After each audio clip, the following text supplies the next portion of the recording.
প্রত্যেকের অ্যাকাউন্টে 15 লক্ষ টাকা চলে যাবে, প্রত্যেক বছরে 2 লক্ষ বেকারের চাকরি হবে, যার মাথার উপরে ছাদ নেই প্রত্যেকের মাথায় ছাদ হবে।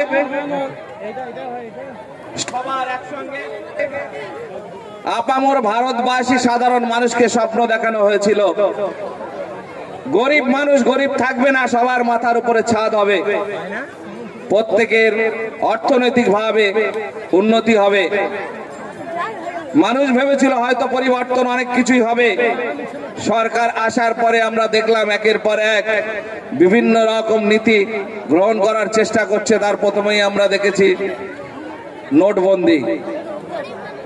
ভারতবর্ষের মতো একটা স্বাধীন রাষ্ট্র যেখানে 100 কোটির উপরে মানুষ, গরিব মানুষ, সাধারণ মানুষ, কোন রকমে দেখা যাচ্ছে তার কিছু পয়সা হয়তো আছে, ব্যাংকে রাখতে পারেনি, বাড়িতে আছে, বা প্রতিনিয়ত ছোট ছোট ব্যবসা করে, বিভিন্ন রকম কাজের মধ্যে থাকে, তিনি বন্ধ করে দিলেন নোট। ব্যাংকে একটা নির্দিষ্ট টাইম দিলেন, সেই টাইমের মধ্যে জমা করতেই হবে, নাহলে আপনার হাতে থাকলে ওটা বাজেয়াপ্ত হয়ে যাবে। মানুষ সব কাজ বন্ধ করে ব্যাংকের গিয়ে লাইন দেওয়া শুরু করলো, ব্যাংকের লাইনে দাঁড়িয়ে অনেক মানুষ মারাও গেল।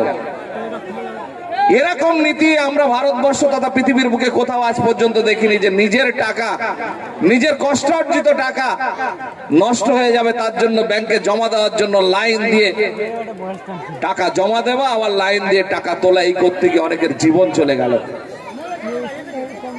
একের পর এক লকডাউন পিরিয়ডে আমরা কি দেখলাম?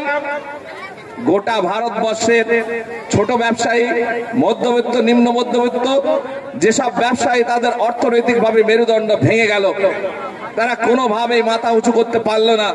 অনেকের ব্যবসা শেষ হয়ে গেল, উপার্জনের জায়গা বন্ধ হয়ে গেল।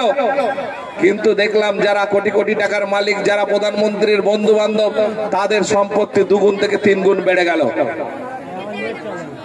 তাহলে সেই জায়গায় দাঁড়িয়ে আমরা কি দেখলাম? অমিত শাহ ছেলে জয় শাহর সম্পত্তি 4 গুণ বেড়ে গেল, আম্বানি আদানির সম্পত্তি 10 গুণ বেড়ে গেল।